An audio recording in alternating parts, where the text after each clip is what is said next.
Hi, today I am doing the How I Read tag. I don't know who this tag was originally created by. From now on, unless I say that I made it or I say who made it, just assume that I did not make it and I got it from somewhere on BookTube. Question 1. How do you find out about new books to read? I hear about new books from a lot of different places. Obviously, if they're written by an author or someone I'm already familiar with, then I'm going to hear about it from them, probably somewhere like on social media or somewhere online. A lot of the times I can just find books that I'm interested in just by being online on places like YouTube, Goodreads. I recently started using Hoopla and Libby to borrow audiobooks and ebooks, and so sometimes I'll find new things on there that look interesting. I definitely learn about a lot of books from BookTube. There are often books I hear about in videos, then I think that they sound interesting and I want to check them out a little bit more, and so I look them up on Goodreads and then add them to my TBR. That happens quite often with books I hear about from BookTube or Bookstagram. They often talk about these really interesting sounding books, and then so I feel like I have to check them out for myself. Some books are recommended to me by people I know, such as some of my friends. I love having some reader friends and that we can recommend books to each other and that we can talk about books together. Some of the books I'm going to read at some point were recommended to me by my friends, and I may make video reviews of some of those books. So I get extra excited to read something if it was recommended to me by someone. A lot of the books I read can be based on other interests I have, especially with nonfiction. Or sometimes there are books that are written by someone who I'm already familiar with from something else. Or they could be books about something else that I like. There are definitely a lot of ways, especially with the internet, to find a lot of new books. Question 2. How did you get into reading? Reading and books were sort of just always there for me. They were always an option. And as I got older, especially with the help of school, I started to really love reading more. As I read more books and found the specific kinds of books that I like. Now, being older and on social media, especially with BookTube and all these other places that we can hear about books, there are even more opportunities to discover new great books. Question 3. Has your taste in books changed now that you've gotten older? I think I'm currently at that phase in my life right now where it's in the part of the getting older thing. So I think my taste is currently developing and changing a lot because I still have so many genres and types of books that I want to explore that I'm currently working on. I mean, now I'm reading more adult books than I was a few years ago, if I was ever really reading any back then. Maybe a few here and there, since I'm at that age and reading level now.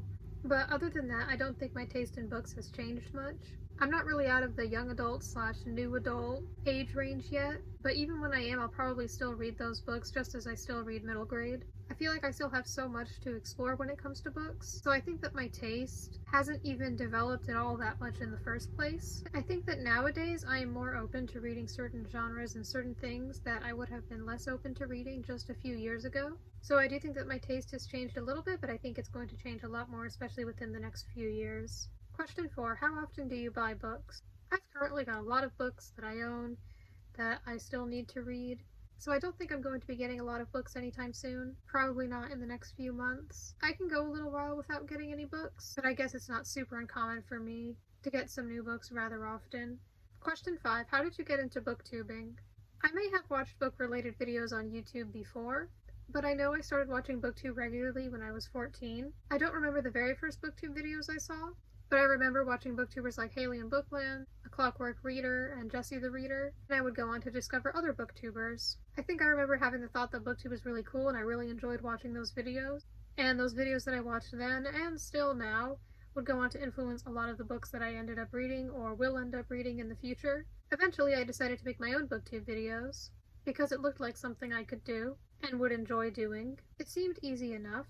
And I think that it is. I think that it is pretty easy, and I enjoy talking about things that I like, so I wanted to join in on it. Question 6. How do you react when you don't like the end of a book? If I feel that the ending was a flaw of the book, then I think my feelings will be reflected in the rating I give it on Goodreads and or in a book review video that I make. I always try to give at least a rating on Goodreads. I don't always write reviews on there, but with all the books I've read this year, I've tried to give it a star rating.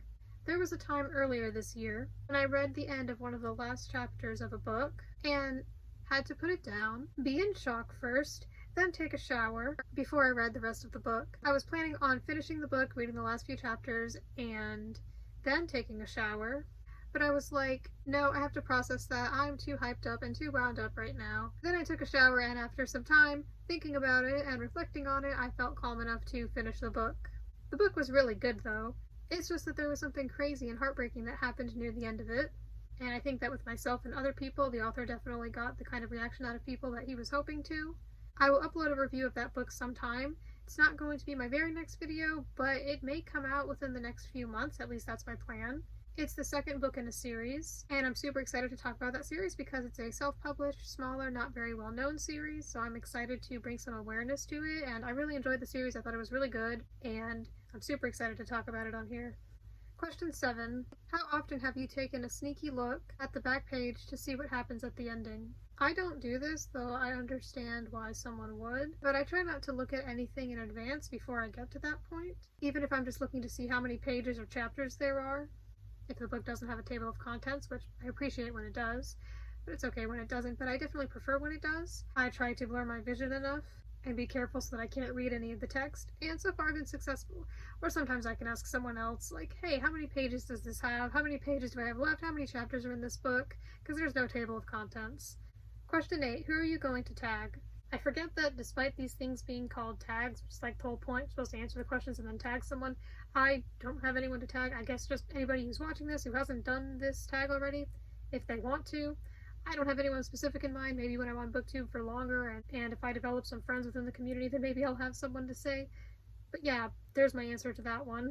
I've left the questions to this tag in the description if you would like to do this tag as well.